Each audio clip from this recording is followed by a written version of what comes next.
Welcome to the American Cryptid and Paranormal Society podcast. This is an organic podcast discussing the topics beyond the fringe of this or any other reality.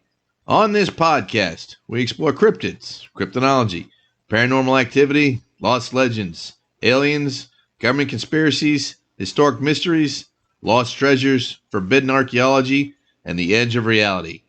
I am the Cryptid Guy, and with me as always is my co-host, Daniel Tiny Hurst. Together, we explore the files of the American Cryptid and Paranormal Society. Welcome to the American Cryptid and Paranormal Society video podcast. It is Christmas Day 2021, and Tiny and I have decided to come back to the haunted forest.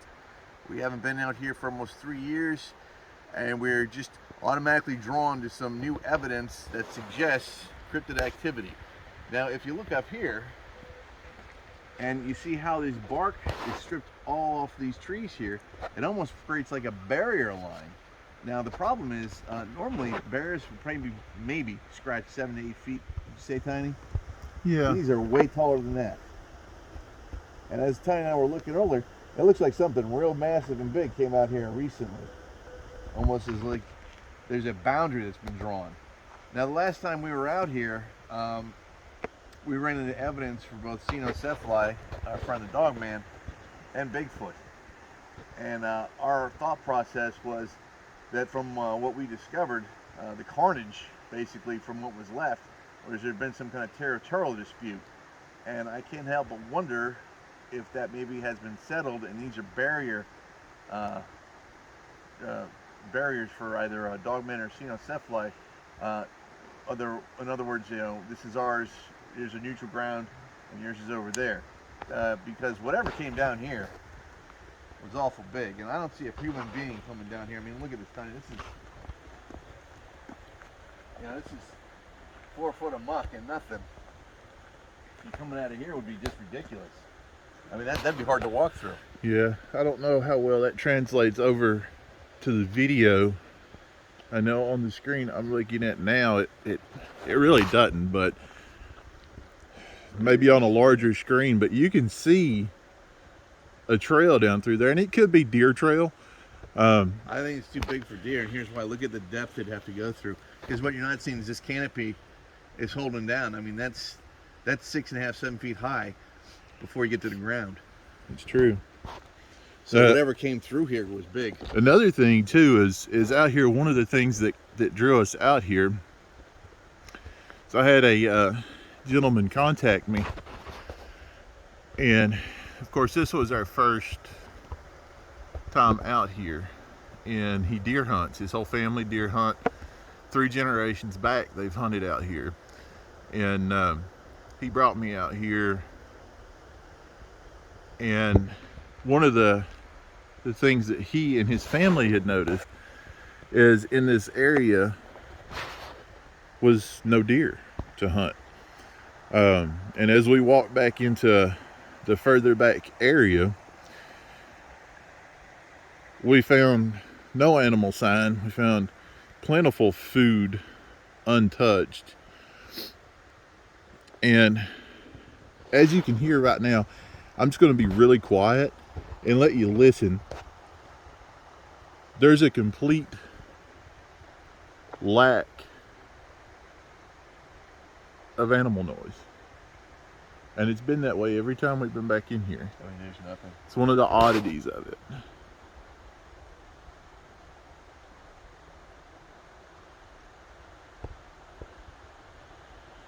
And of course you see the road we're on. That's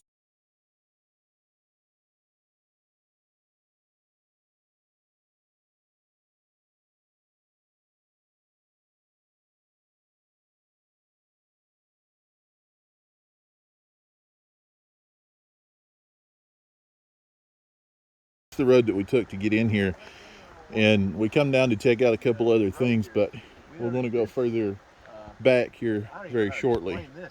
So this looks like everything's been broken off. We're going to pause here. 15-foot level here, and the tree bark correlates with that height. Move on. But it also looks like something came rampaging down here and landed right around here. Now the problem is, my friends, is this road has very recently, I'd probably say in the last 24 to 48 hours, been plowed. Now, why would you do that? 2 days before Christmas Day, you're gonna be out here grading the road. There's been no significant storms or rainfall recently either. It's been actually kind of dead. I mean, it's 60 degrees and it's Christmas Day, 2021. Let's continue, Tiny. I think there's some more stuff. All right, so as Daniel and I were walking down this road that has just been paved, there's a very slight chance that we just found a footprint. Now, if you look here, this would be a big toe, the other toe, and the rest would be here. It just looks like it's, I don't know, disintegrated almost. But if you look back here, you can almost see a heel, and that'd be almost 21 inches, which would correlate with the size of tracks we found last time we were up here. Like I said, you can barely see it, and it may be something else completely, but it just kind of stuck out right here. The one thing that you have to remember too, when you're looking for evidence, it's always possible evidence. It's very difficult to say anything is for certain evidence. I mean, it's definitely a possible track. Yeah, I'm gonna put my foot, let's see, right about there without disturbing it. And that's a 15.5E, y'all. That's my foot.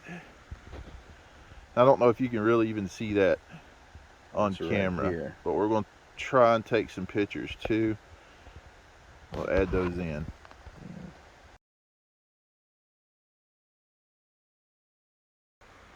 All right, so as we were looking for further evidence of cryptid activity, we noticed this over here in the leaves, which would correspond with the tracks we just found over here.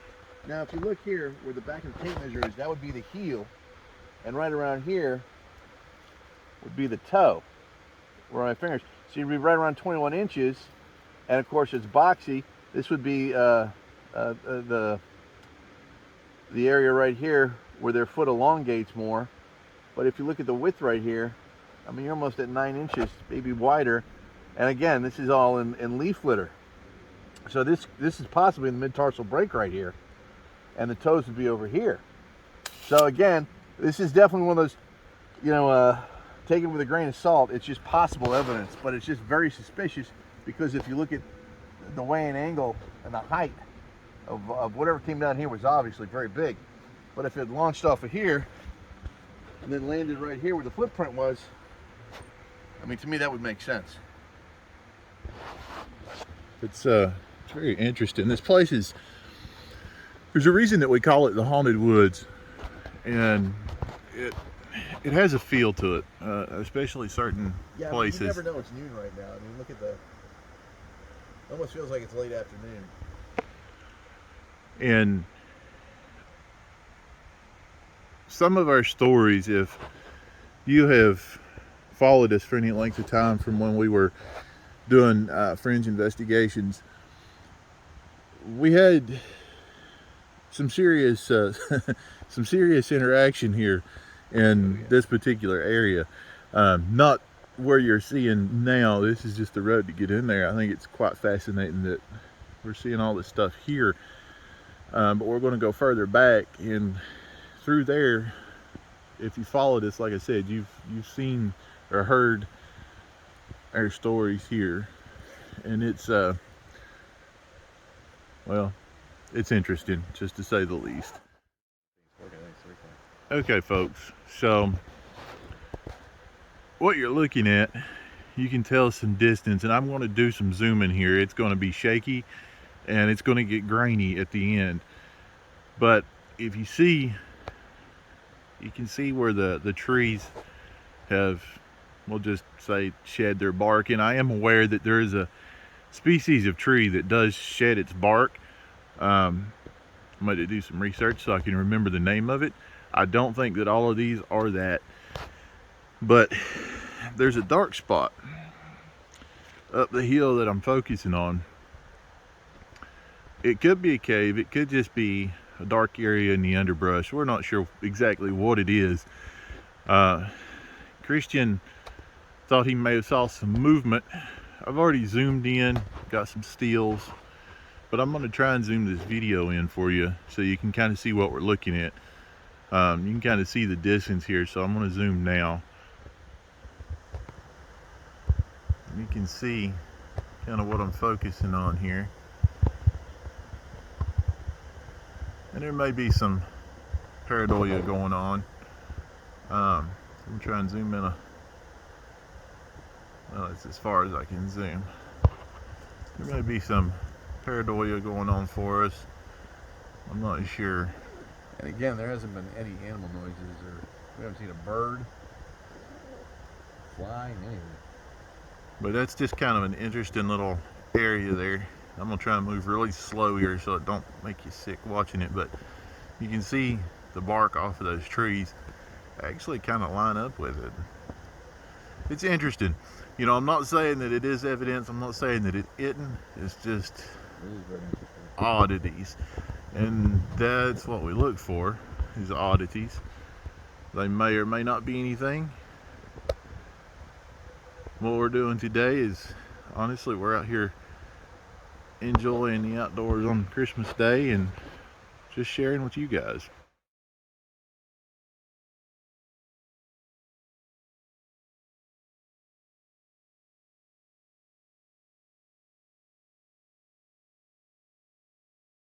Now, as Daniel and I were going back up to the trailhead, we noticed something that just seems a little out of place. And I know a lot of people think, oh, the wind or something must have done this.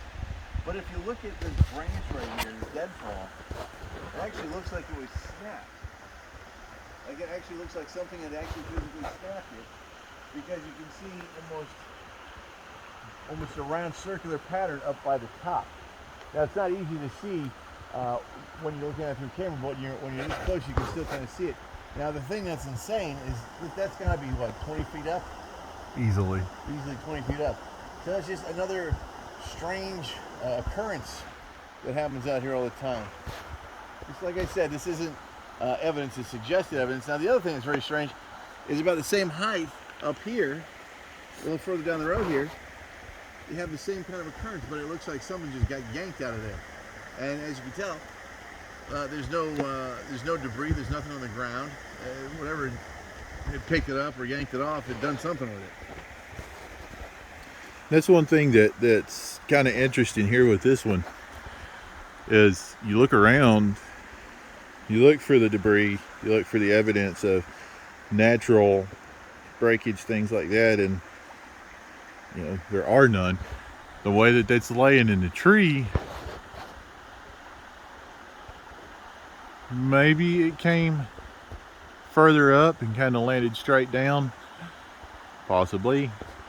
Don't know.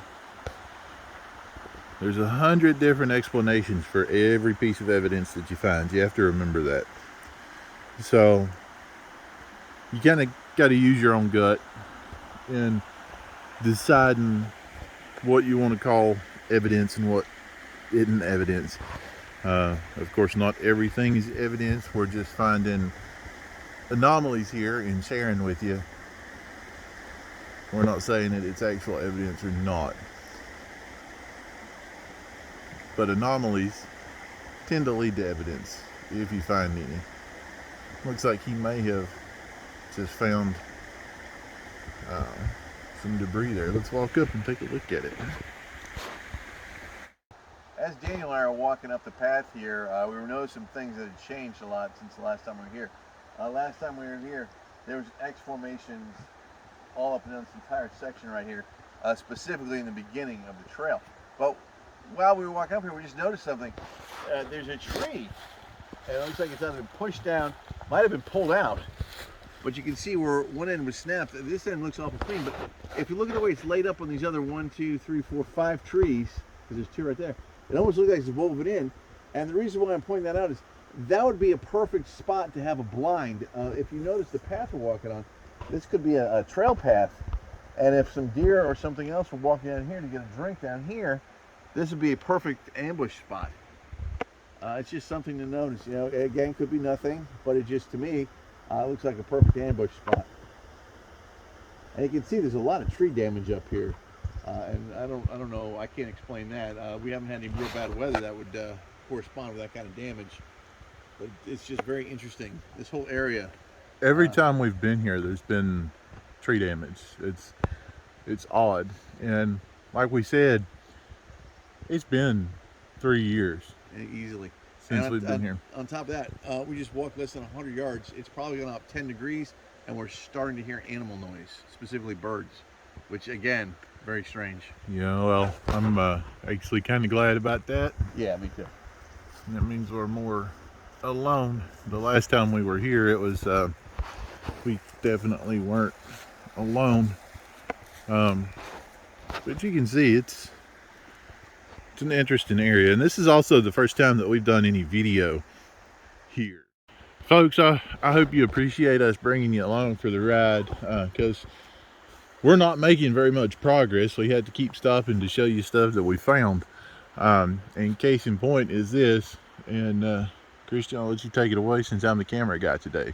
Well, again, as we were just walking up the trail, and we looked to our right, I mean, it almost looks like something came down here and just hit, almost looks like a meteorite would do. It just wiped down everything. But if you look at all the height, it's almost the same height everywhere. And you look at some big ones over here, and again, they also have that bark phenomenon happening. And there's no signs of any chainsaw. There's no signs of any weather damage. I'd find it hard to believe that any kind of wind would knock down that big maple right there. Look at it. It looks like it's been snapped in half. Yeah. I just don't see it. So, again, the whole area, it's just very interesting. And you can tell there's no sign of any kind of chainsaw marks. There's no axe in. I mean, it just looks like stuff's just been snapped. On the non-paranormal side, I wonder if there may be some sort of fungus or disease or something causing it's it. Possible, but look at this. This is a little strange tip. I mean, look at where that ended up. Yeah. I mean, is it a chance that just happened? Of course.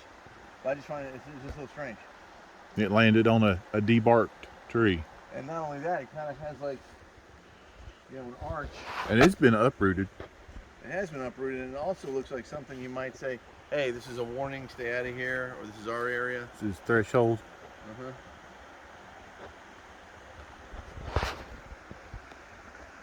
Again, very interesting. Let's see what else we got up here.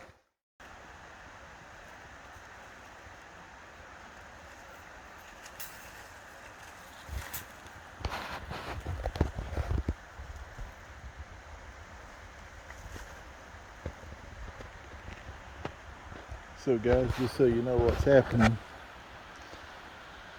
we've gotten a fair ways in to where we went last time, and we've had a couple of interesting experiences. And I don't know about Christian, but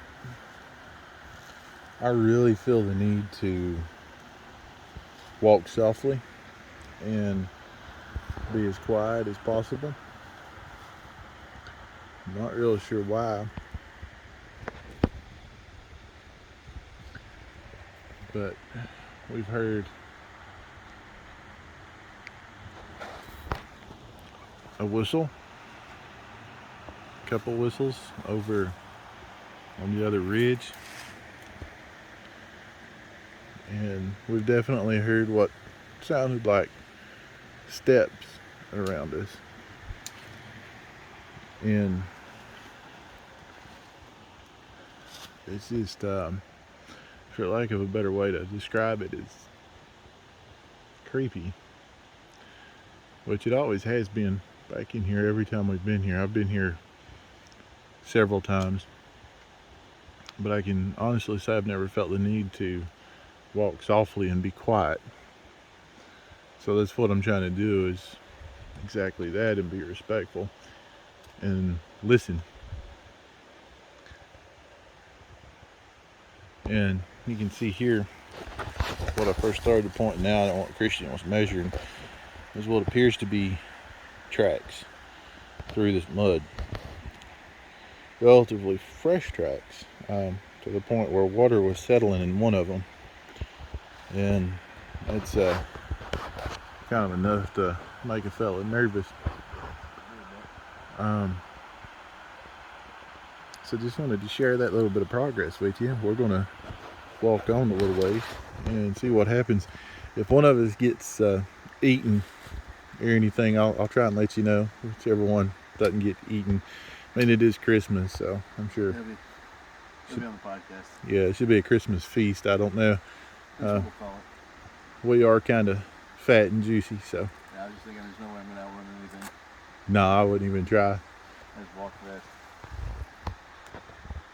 Alright, guys. Alright, guys, so we have another little anomaly here, and we may have debunked it from being paranormal, but I walked into this area here and I felt, again, like I was touched. And you can see Christian there has a natural EMF meter, and it measures a few different things. So I told him to pull it out. And did you hear that? Mm-hmm. Sound like something sneezed right down there. Yeah. I thought I heard a groan too. See, with paranormally, it felt like, it sounds hokey, but like when a ghost touches you. So I told him to pull that out. And we are getting spikes on it, but when he pointed it closer to that rock, it started spiking more.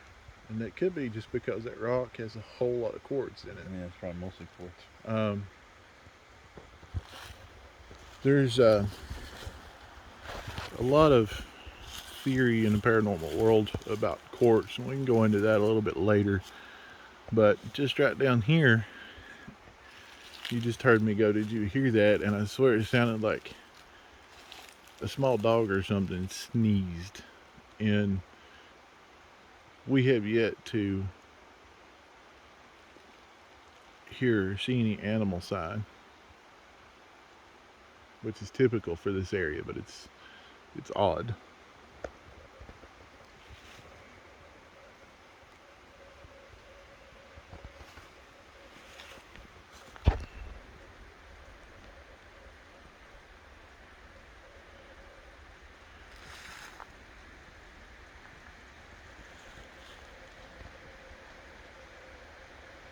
Alright, so the only time we got any kind of indication on anything was on some and magnetic.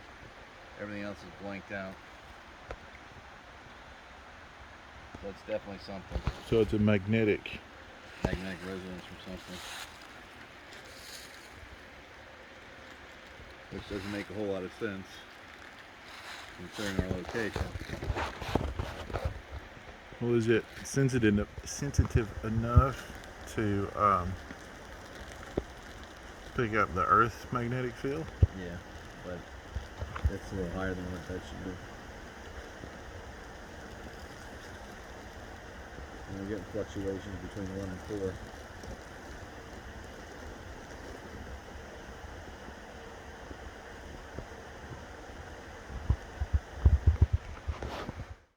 Well, Tiny, this has definitely been an interesting turn of events. I still see we're going to continue to call this the Haunted Forest.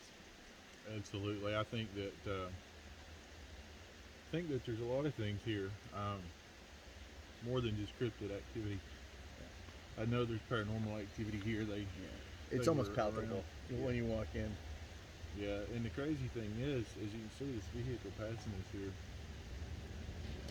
We're not far from a community, and those guys are bear hunting. But it's a community in the middle of nowhere, and we've had so many odd occurrences in here. There's several that we didn't even record. Do we want to talk about those, or no?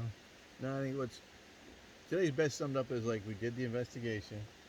We have a ton of stuff to sift through. I mean, we've got 3 hours of video footage to go through just on the GoPro. All the pictures we took. The tracks, I'm convinced the third set of tracks we found out on the trail are 100% authentic. I've just seen too many like that. You got everything you need there. You got the size, you got the width, you got the mid-tarsal break right there. So I'm convinced those are real. And on the second, we didn't videotape it because we didn't notice it at the time, but the second track was actually pooling up with water. So whatever was ahead of us was not that far ahead of us. And the question I have, I pose to you coming out to, and I try and think a little bit more outside the box. But I'm convinced that something was very close to us several times. I'm convinced. If we listen to the video closely, we'll probably hear 2 or 4 sets of tracks. You'll hear mine and Tiny's, and then you hear the people pacing, or whoever was pacing us. Because I was definitely feeling being paced out on both sides. We heard steps. We heard a sneeze. I mean, that may actually be on camera. I hope it is. I hope we got that recorded. Yeah. Nice. I heard several. I heard a huff before we came back out. Yeah, I thought I heard a growl. But then again, there again, my question to you is, okay, so yeah, I'm completely on board with the whole natural camouflage, right? Completely on board, because I can go in there and I can hide pretty easy myself. Oh yeah. However, with the way the sun was, it being, it's Christmas Day, there's a lack of foliage. There's a lack of no leaves on the trees. There's a lack that the sun was direct, and whatever was there was close. Like I know there was something standing beside me at one point, and I think that was paranormal. Well, but yeah. So the readings we got would prove that. I mean, well, they don't prove it. If you believe in that type, those readings were high enough to believe that there was a force coming through on a plane. Now, again, my question: being that close in those conditions, how does natural camouflage explain us not seeing anything? Because I think they were far enough in where we still weren't going to see them. I mean, you could go in a ghillie suit, step 5 feet in there, and disappear. And the other things that have happened out here that we haven't discussed, but the other things that have happened out here, this is one of these places where it's like a paranormal vacuum. And when I say paranormal, that includes, how we do that. Paranormal for us includes everything. That's cryptid, paranormal, ghosts. I'm a firm believer it's holy ground. One thing I think one of the reasons why we're having some issues this time is, as Tiny said earlier, we forgot to bring offerings. That's a mistake. That is the first time we've ever done that. And honestly, that just goes to show you how excited we were to get out here, because we weren't doing the checklist in our head, which we should have. In fact, there's a couple items I forgot that I don't normally forget. This is the first time I think we've gone out and we haven't had 2 or 3 compasses. So it's just one of those things where you can tell we haven't been out in a while, and it'll really show when you're in a place like this, simply because there's so much going on here. Now, the good news is we only planned on doing an hour, and somehow we lost an extra 2. So I had thought we got here at like 11. We did. And yeah. There's odd things in this area. There's so much more here than cryptid stuff. I'm glad we were able to video and show our listeners. There's a few things that we're going to talk about off camera and decide whether to share or not. So there may be an update, it may not, but we've had experiences here that are never going to be told. Yeah, and I think that's just of the safety. One, we want to keep the place safe, and 2, we want to keep people safe. Because if you go in here, like I said, I just got done telling you, we came in here not 100% prepared. I'd say we're about 85% prepared from what we usually are. Yeah, well, and for us, that's not going good. That deep either. Well, this is true. So. But we usually are 100% prepared, more than what we were. And like I said, that 15% is not a whole lot. But we both knew what we were getting into, and we've been here before. One of the things that I will say were a little bit strange is I want to see the video on what we recorded on the opposite mountain, because that hopefully did come through. Yeah, we've said multiple times that an investigator's best tool is their gut. That's their number 1 tool. And I know for myself, I'm not going to speak for Christian, but for myself, I've been in here, this makes probably the 7th time I've been in here. And every time there's certain areas that my eye is drawn to, almost forcibly drawn to. One is the ridge on the other side, and when we got the readings for the natural field meter. Yeah. And there's a ridge on the right side, and I believe that whether it was nature spirits here with us today or native spirits that are still here. I believe that a lot of cryptid activity revolves around sacred ground, sacred native ground, which all of it was native ground at one time. We forget that. You know, we say, we understand, but you know, well, we as a yeah, community, a populace, whatever, we, yeah, you know, it's, that was native ground, that was Indian ground, it was all Indian ground. Native it's all been native ground at one time. But just like with us, you know, certain spots are more sacred than others. And personally, when I say sacred, that don't necessarily mean, you know, a place for worship or anything like that. It's a place that's special. It could be a home. And I can go into a story about that, a personal story about that in another podcast. But I believe they hang out there. They protect it. They watch it. And for what reason, I'm not entirely sure. That's why we do what we do. well, I mean, I will say this. We've definitely found a spot where everything kind of combines and culminates. You know what was going through my head, especially today, because it was kind of intense today. It was. I'm actually tired. Yeah, I am too. As opposed to the other times that we've been in here, it was more intense. Definitely. Although we were escorted out, and it wasn't, whatever was escorting us out today wasn't nearly as aggressive as the last time we were not at escorted all. out. We almost sprinted out of here last time. It was it was very clear that it wanted us to go. Well, yeah, there was like when we came to a part in the trail, I just looked at Tiny and I said, I think this is it. And he's feeling the same thing. And whatever was next to us, I believe was projecting that pretty well. You got to trust your gut. You got, because Always trust your gut. these things, they'll let you know. They'll show you your guts. Yeah, they will. But all in all, it's never let us down. This is, like I said, you know, this is why we have code names for places. Like, we're never going to tell anyone where this place is. We're not going to take strangers here. This is the second time we've actually come out of the trail and actually run into someone that was just walking. I think I scared, well, the older woman just pops up out of nowhere with this big dog. Kind of scared me, I'm not going to lie. That's the last thing I was expecting. I was still in the woods. And she looked at me and she just kind of turned around and walked away. So probably ruined her dog walk. You also Sorry if you're listening. And what I got completely sidetracked. But what I was getting ready to say is what I was thinking as we were going through here today is Skinwalker Ranch. It felt like it could be in there today, man. I'll tell you. Maybe we found another version of it, but well, there's a lot of strange stuff going on here. You can just feel it. Even when you walked in, you could feel it. Like I said, for the most part, we had no animal noises. We got some birds every once in a while, but then they disappeared. And then on the way out, much like every other time, you start getting animal noises and things like that. It's still very, very quiet. And again, we'll go ahead and reiterate this because we do, I think, every podcast. What we're giving you is just, we're just showing you what we do. Yeah. We're not saying that there was evidence or not. Nope. That's why we always say this is what this is what we find. You look at it and you give us your opinion. That's what it is. We're sharing our experiences, our thoughts, things like that. It's up to you, make your own decision.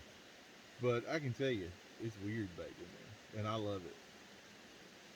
Oh yeah, I love this place. If I had the ability to just buy a turkey to preserve, I would. I want to camp. I really want to camp. Well, we should probably think about that over summer. Yeah. Get the group together. It should be interesting. Because I don't know if we're gonna need permits right here or not. I don't know. But guys, while you're watching, if you happen to see anything, hear anything, let us know, because the more eyes and ears we have on it, the better. And you can get in touch with us just through the website, americancryptid and Paranormal Society.com. Our phone numbers are all listed there, email addresses, so it's real one-stop shopping. You can get us any way you want there. You get phone numbers, personal emails. You can read about some bio on Tiny, myself. See the evidence we posted.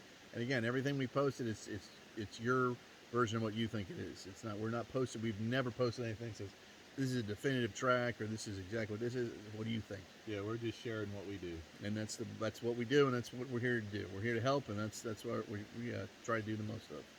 Should I go out with the finger gun? No, I don't think that's violent, man. Okay. How about we go, Merry Christmas and thank you for watching. Thank you very much.